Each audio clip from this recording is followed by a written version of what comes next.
Мен көйгөйүмдү айта албасам эмне деген мамлекет? Сөз эркиндиги каякта? Турат Акимов Фейсбукка өз жашаган чүйдүн Таштөө айылында свет өчүп жатканын жазгандан кийин милицияга чакырылды.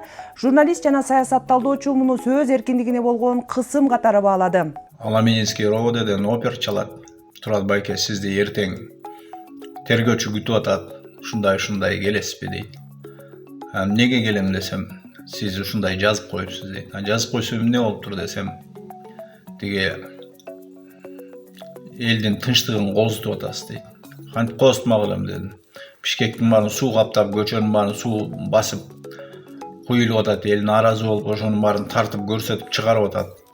Айылда бүт светтер өчүп баары нааразы болуп атат. Анан ушуну жазып кой, бул деген көйгөй. Мен чакырык жасаган жокмун. Энергетика министрлиги жашоочуларга бул аймакта авариялык өчүрүүлөр болгонун кабарлаган. Аламүдүн райондук милициясы болсо Турат Акимовдун сүйлөшүүгө чакырылганын ырастады.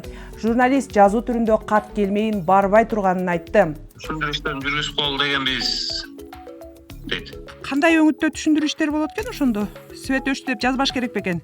Жок, свет өчтү деп эмес, ошо бизге ошентип эле айтты, түшүндүрүү иштерин жүргүзүп кол дегенбиз. Эме профилактика дейт да. Коркпой да келе берсин дейт. Атайын кызматты 5 жыл жетектеген Ташиев кызматтан кеткенден кийин президент укук коргоо тармагы реформаланаарын жарыялаган. Ынтымак Ордонун өкүлү Аскат Алагөзов мурдараак журналисттерге, активисттерге болгон мамиле кайра каралып чыгаарын билдирген. Бирок юрист Нурбек Токтакунов кырдаал өзгөрбөгөнүн айтат. Коомдо бийликке суроолор менен сүйлөшкөн адамдар, мисалы эксперттер, экономисттер, блогерлер өзүнүн нааразычылыгын, сыноо сөздөрүн мага айтып берет. Анан мен аларга муну айтпайсыңарбы, суроо бербейсиңерби деп айтсам, коркобуз дейт.